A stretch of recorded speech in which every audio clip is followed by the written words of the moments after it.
Nous sommes toujours sur l'interface de modification Elementor et nous allons pouvoir commencer à habiller, décorer notre pièce principale, ici, la page d'accueil de notre site web.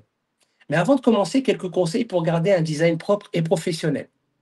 Gardez une cohérence des couleurs. Choisissez deux ou trois couleurs principales, par exemple une couleur pour les titres, une couleur pour les boutons et une couleur neutre pour le fond. Même chose pour la typographie, choisissez une typographie claire. Utilisez une police simple et lisible, par exemple Montserrat ou OpenSense, Arial, Times New Roman, Verdana, etc. Vous devez mettre aussi un équilibre visuel en place, laisser de l'espace entre vos sections pour aérer la page.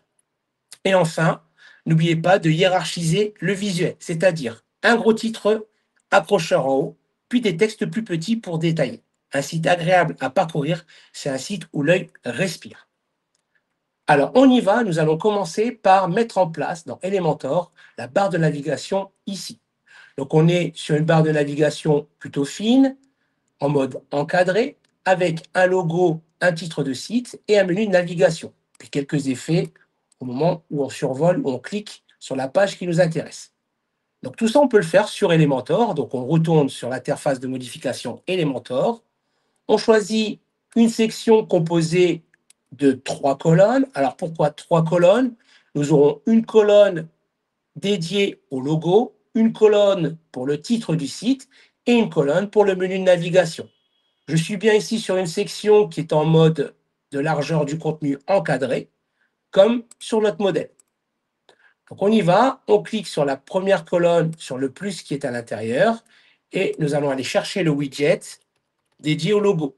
Le voici, logo du site, je le glisse, je le dépose dans la colonne à gauche. Je vais pouvoir ensuite activer la personnalisation de l'image pour aller chercher mon logo. Donc un logo que j'ai créé sur un site spécialisé. Le voici. Donc voici mon logo que j'ai téléversé sur mon WordPress. J'ai été le chercher sur mon ordinateur et je l'ai mis dans le WordPress. Il faut imaginer que le WordPress est chez l'hébergeur, d'accord? Donc c'est la raison pour laquelle vous devez télécharger les images depuis votre ordinateur vers le serveur de l'hébergeur. Si l'image ne vous convient pas, vous pouvez la modifier. Moi, par exemple, ici, je trouve qu'il y a un petit peu trop d'espace autour de mon logo. Donc, je vais cliquer ici sur modifier l'image et je vais recadrer.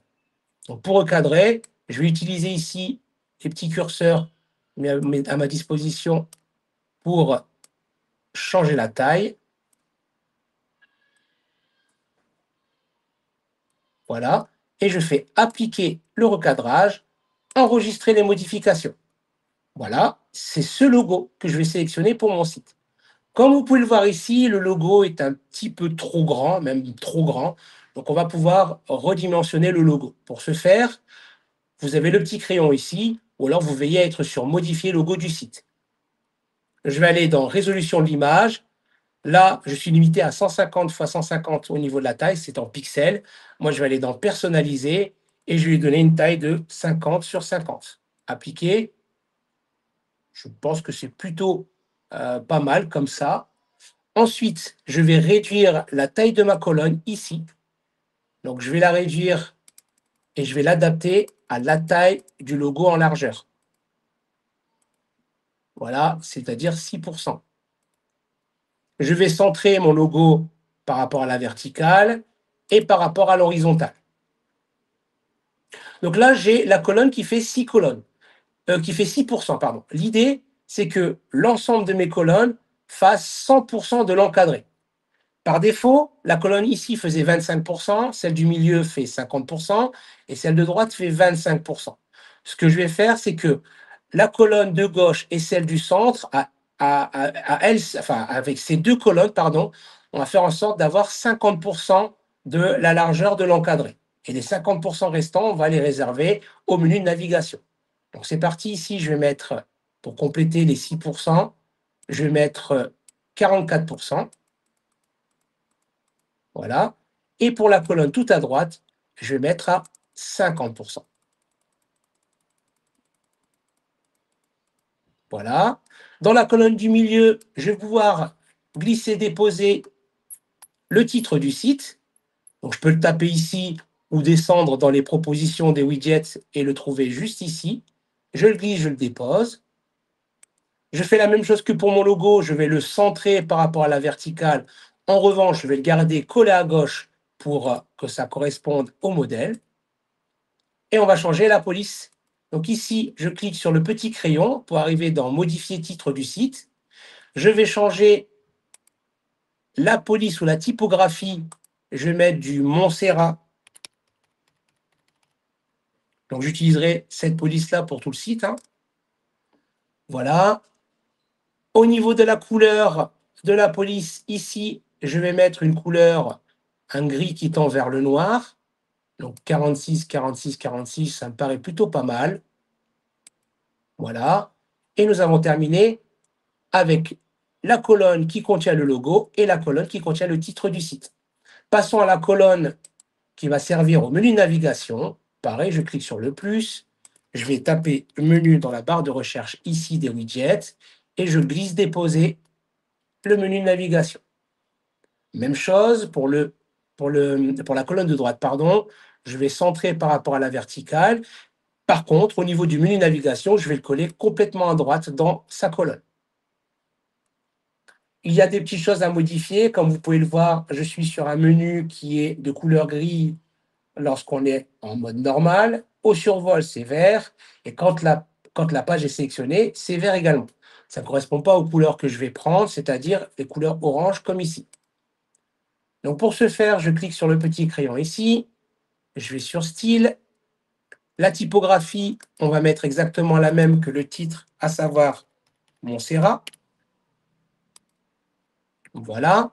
Je vais ensuite changer la couleur du texte en mode normal et on va mettre la même qu'ici. C'était quoi déjà? C'était 46, 46, 46. Donc pour rester cohérent, je vais mettre la même chose. Hop. Donc je vais pouvoir taper le code directement ici, après le dièse ou le hashtag 46, 46, 46. Au survol, je vais changer la couleur et je vais mettre une couleur dont je connais déjà le code. C'est FF8302, c'est un orange foncé, hein. Voilà, pour que au survol, ça apparaisse comme ceci, exactement comme c'est le cas à ce niveau-là. Et enfin, nous allons ajouter un petit effet, un effet souligné, quand la page est sélectionnée. Donc, quand la page est active. Donc, je viens juste ici, je fais effet au survol souligné, et je vais mettre comme couleur exactement la même que celle lorsque on vient au survol, c'est-à-dire le FF8302. Voilà. Donc, par contre, comme vous pouvez le voir, l'effet souligné est également actif au survol. Donc, si je ne veux plus que ce soit le cas, je reviens sur au survol et je vais pouvoir ici mettre une coloration complètement transparente. Ce qui aura pour effet d'éliminer complètement l'effet de soulignement au survol. Il me reste deux choses à faire, rendre le menu navigation fixe et lui donner un fond de couleur, comme ici, blanc. D'accord? Donc pour ce faire, je sélectionne ma section ici.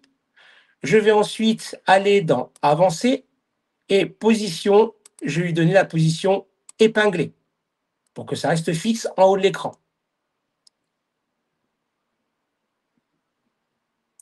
Une fois que j'ai fait ça, je vais pouvoir donner une couleur de fond. Donc pour cela, je vais sur Style et je vais mettre une couleur d'arrière-plan et je vais mettre du blanc. Un blanc qui est légèrement transparent, mais pas trop. Voilà.